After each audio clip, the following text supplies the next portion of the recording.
ท่านอาจารย์ยศดงปูยาวหรือว่าไร่คุณนายสวนยางนะครับที่บริเวณจะมีสวนยางสวยนะฮะและด้านหลังก็คือน้ำดื่มผู้เล่นคอร์ดนะครับที่มีทีมงานนักร้องนักพันเพลงและก็ผู้ที่ชอบชื่นชมเสียงเพลงครับตรงนี้ครับน้ำดื่มผู้เล่นคอร์ดนะครับน้ำดื่มแห่งเสียงเพลงนะครับซึ่งพื้นบริเวณด้านในเขาทำอะไรอย่างไรบ้างนะครับอยากแค่ไปดูความสะอาดความสดชื่นวิธีการขั้นตอนในการทำน้ำดื่มของผู้เล่นคอร์ดนะครับว่าเป็นอย่างไรนะครับไปด้วยกันครับเป็น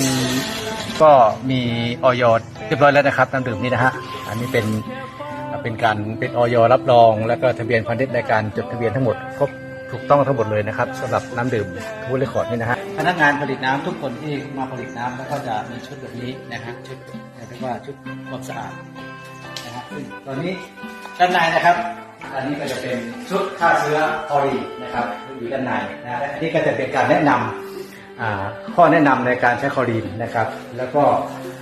ถังกรองแอนทราไซด์นะครับถังกรองคาร์บอนถังกรองเรซินนะครับทั้งสองถังแล้วก็อีกตัวนี้ก็คือระบบนะฮะระบบคือ RO ที่เรารู้จักกันนะครับซึ่งคือมาตรฐานที่เป็นมาตรฐานของสากลเลยนะครับก็คือเครื่องผลิตที่ทำให้น้ำสะอาดมากที่สุดเลยนะครับเรียกว่าขั้นตอนสุดท้ายนะฮะในการผลิตถ่าย RO มันก็จะเข้าไปเก็บเป็นน้ำดีแล้วก็จะผลิตออกมาด้านในนะครับเป็นเครื่องกรองน้ำที่เป็นระบบโซลาร์เซลล์นะฮะเราไม่มีในบริเวณนี้จะไม่มีพลังงานที่เป็นไฟฟ้านะครับคือไฟฟ้ายังไม่มีที่ห่างไกลจากชุมชนมากที่สุดก็ทำให้เราผลิตน้ำได้น้ำที่สะอาดน้ำที่เป็นธรรมชาติมากที่สุดเลยเน้นเรื่องความสะอาดแก่ลูกค้าที่สุดเลยนะครับเปิดการเชื่อมวิเศษยูวีชั้นหนึ่งครับระบบน้ำของเราลงครับบริเปิดประจุจะกระไรได้อย่างน้ำเอาเลยมีการตรวจวัดค่าน้ำทุกอย่างครับ0.26ครับเห็นครับคือว่าค่าน้ำผ่านครับไม่เกิน20ขึ้นไปถึง50ครับต่ำกว่าที่เราบดีสูงกว่าที่ค่าน้ำครับตัวบ่ได้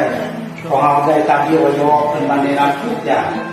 กระบวนการผลิตทุกขั้นตอนครับกว่าจะบอกสู่พี่น้องได้ทุกอย่างต้องใช้เวลานำของเขาค่อยได้หลายครับบอกได้ทีละหน่อยเพราะว่ามันต้องผ่านกระบวนการผ่านการกรองจากที่จะชั้นครับ3 4 5ชั้นก็คือทางกรองรูปแรกแล้วทางหน้าทางนี้ก็ไม่จะผ่านกระบวนการทุกอย่างนำทางเข้าไปหน่อยครับในการส่งลูกค้าจากโอไปจากวินมาแพ้ขอบคุณน้องหมาหลายๆครับนักร้องดังขอบคุณรีคอร์ดจากโรวีมาถ่ายทำที่ไปครับ